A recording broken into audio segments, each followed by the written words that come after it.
Right, Merle, would you like to introduce yourself?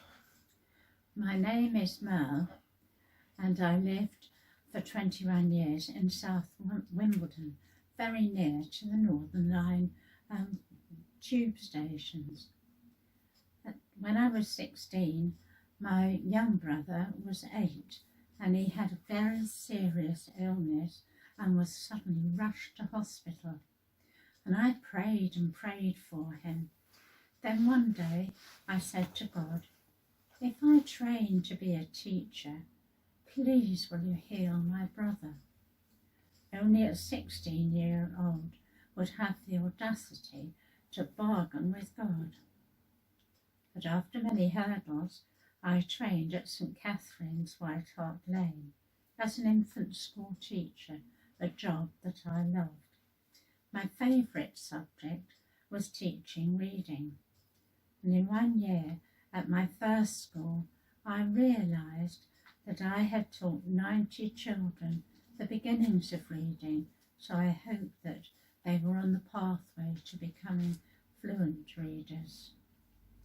I was also married to Ken, a priest, and in our last parish he had 4 churches. He did have 2 retired clergy to help him out, and they took 1 service a month. But each of the 4 churches wanted a weekly service, and so I became worried for Ken. He wanted to do it, but I could see it was too much. So I asked God, and then I asked Ken too, if I trained to be a reader, would it be of any help? And so indeed began my reader training. My ministry had always been to help out if there was a need. So what would you normally be doing this time tomorrow? Oh, I'd be hurrying down to church for 9 o'clock prayers on a Monday. Monday was my turn to take prayers. Lizzie did Tuesday and Anne did Wednesday. What will you be actually doing this time tomorrow? Well, lockdown, now that it's easing, I am still able to go down to church at 10 o'clock this time to open up both sets of doors for anyone who would like to go in for private prayer or just to be quiet. And then I would return at 12 noon to lock up. What are the challenges and joys you normally face? Well, following a major heart operation in 2017 and 2 minor strokes in 2018, life has been very different, and I've had to learn to adapt. My right hand and arm can't feel hot or cold or wet and dry, and so that side of me is often cold. And Madeline, bless her, knitted me 3 scarves, and Brenda from Community Morning made me some hand warmers so that I could keep, as well as my hand warm, my wrist as well, and that was a great help. And I could also go to town on the bus once a week, but then I realised I didn't have much energy on the way back, and one day it was so frightening I had to tell my legs, I hope nobody heard this, 1 leg in front of the other, get yourself to the bus stop. And of course I was praying as well. I managed the bus stop and I managed to get home.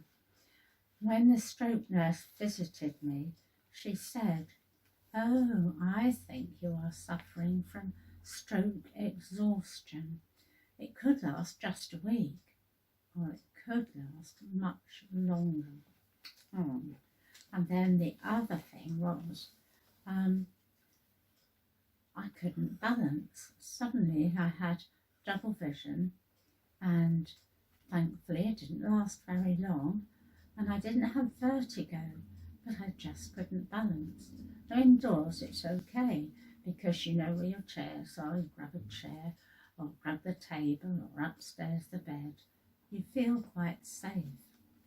But the doctor said, right, what you need is a smooth, flat surface to practice walking, one foot in front of the other, which I'd always been able to do.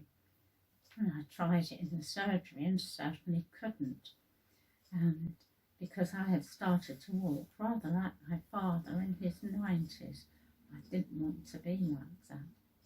So on Monday to Wednesday after prayers, I would walk round the church, and I did so until lockdown, and of course I couldn't go into church anymore.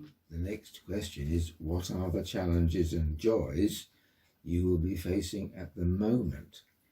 Well, the truth is, I offered to open the church and to lock it again if we were able to open it up, which of course we can.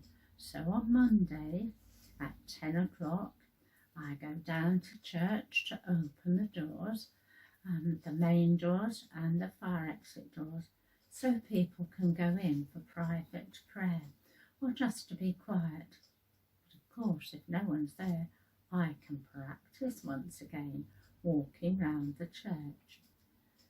And I long to see more of my daughter Ruth and granddaughter Sophia, and of course my son Richard and his wife Yvonne. Yvonne has been very helpful in coming over and visiting me once a fortnight. And then I'd like them all to come to a tea and cake afternoon, but also put a donation in the hat, because Mothers Union are raising money for AFIA, and AFIA is the group who support 2 caravans in the seaside places in Sussex, and that is to give holidays to people or families who otherwise would have to go without. In what ways can we all pray for you? Well, please pray for my daughter Sonia in a care home. She too is 58 and she lives in Weymouth, so I can't really get to her very often. And also pray for Becky, our family support worker, and also for those who help and work with Open Doors.